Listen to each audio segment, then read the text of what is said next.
kita adalah komputer hayati.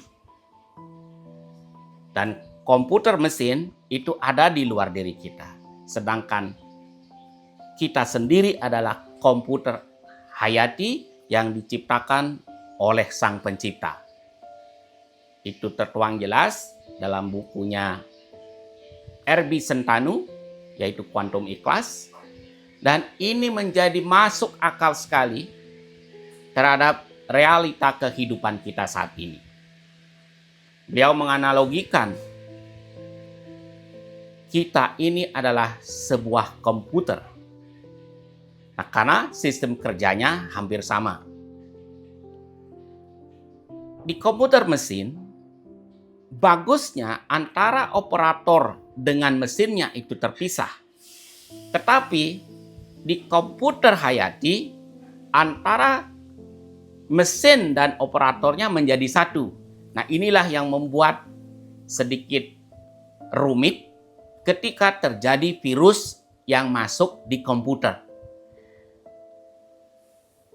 Virus yang masuk di komputer itu berawal dari data-data yang kita input ke dalam komputer tersebut. Baik ke komputer hayati maupun ke komputer mesin. Apapun data yang kita input, itulah yang nanti akan dipresent oleh layarnya. Demikian halnya dengan kehidupan kita.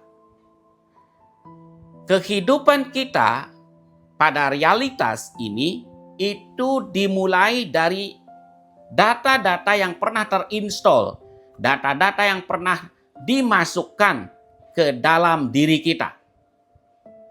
Sepanjang hidup kita, dari kita dalam kandungan sampai dengan usia kita saat ini, itu data-data semua terinstall dari luar. Dari lingkungan kita, dari masyarakat. Nah, tidak menutup kemungkinan bahwa pepatah air cucuran atap jatuhnya ke pelimbahan juga itu benar adanya. Karena itulah yang terinstall di komputer hayati kita. Apalagi saat komputer hayati kita kena virus, maka operatornya pun ikut kena virus. Nah, kita harus berkaca kepada kehidupan ini. Apa yang terjadi di dalam kehidupan ini, itulah yang terjadi di dalam alam pikiran kita. Secara akademik, kita pernah diberitahu atau setidaknya pernah mendengar bahwa ada quotation, 3 quotation yang paling lazim kita dengar. Yang pertama disebut dengan IQ, yaitu intellectual quotation. Kita digolongkan di sana pinter atau tidak pinter karena IQ. Kalau IQ-nya rendah, katanya tidak akan berhasil. Tapi kalau IQ-nya tinggi, katanya akan berhasil. Tetapi faktanya di alam nyata tidak selalu terjadi seperti itu. Banyak yang ber-IQ tinggi, tetapi kehidupan finansialnya juga terseok-seok. Bahkan saat hari tuanya, banyak yang menderita. Bukan hanya menderita penyakit, tetapi menderita secara finansial. Itu yang pertama, yaitu IQ. Yang kedua, kita juga diberitahu tentang EQ atau emotional quotient, kecerdasan emosi. Kecerdasan emosi itu dimiliki oleh seseorang sejak lahir dan juga karena lingkungannya, yang memungkinkan orang tersebut melakukan hal-hal istimewa yang tidak dapat dilakukan oleh orang lain. Seperti misalnya para artis, para olahragawan, dan spesial-spesial lainnya, mereka digolongkan kepada orang yang smart. Bayangkan saja ada seorang penari yang mampu menari dan memukau penonton. Itu adalah salah satu contoh dari EQ, yaitu emotional quotient, kecerdasan emosi. Tetapi endingnya juga banyak dari mereka yang memiliki kecerdasan emosional yang tinggi, di hari tuanya hidupnya juga mengalami masalah finansial. Nah, untuk itu pertanyaannya akan muncul, kenapa bisa begitu? Nah, yang ketiga, ada juga kita pernah mendengarnya, yaitu sebagai SQ, spiritual quotient, atau kecerdasan spiritual. Banyak sekali orang-orang memahami tentang spiritualis dan itu sangat bagus. Spiritual sangat dibutuhkan, utamanya untuk membimbing ketenangan, kenyamanan, serta kebahagiaan diri kita. Banyak sekali orang spiritualis yang mengalami hal-hal di luar nalar manusia. Karena bisa hidupnya mata ketiga, itu yang orang sampaikan.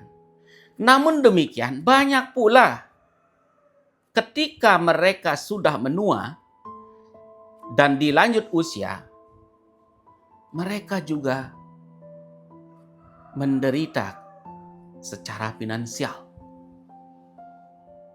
Nah, lantas apa yang terjadi dengan doktrin-doktrin dari ketiga quotient ini, ketiga kecerdasan ini? Yang pertama, kecerdasan intelektual. Ya, kita tahu banyak kita menyaksikan, bahkan bergelar tinggi pun masih tetap kesusahan secara finansial ketika mereka usia tua.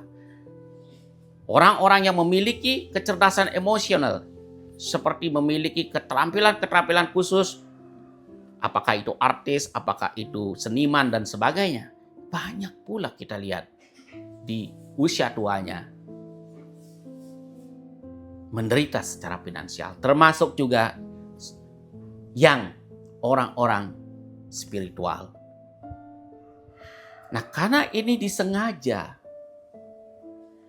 mulai zaman feodalisme sampai zaman kolonialisme serta saat ini, ada satu hal yang tidak diberitahukan oleh mereka, yaitu yang keempat, yaitu FQ, financial quotient, atau kecerdasan finansial, atau melek finansial. Ini yang jarang kita dengar, bahkan maupun di sekolah, di masyarakat, di lingkungan keluarga kita, jarang sekali kita dengar apa itu financial quotient atau kecerdasan finansial atau melek finansial.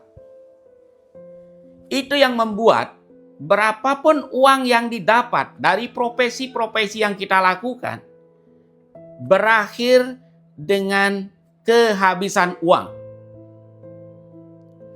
Karena tidak adanya informasi atau data yang masuk ke komputer hayati kita berupa informasi finansial. Kita tidak pernah diajari tentang uang. Kalaupun kita bicara tentang uang, biasanya akan dibully.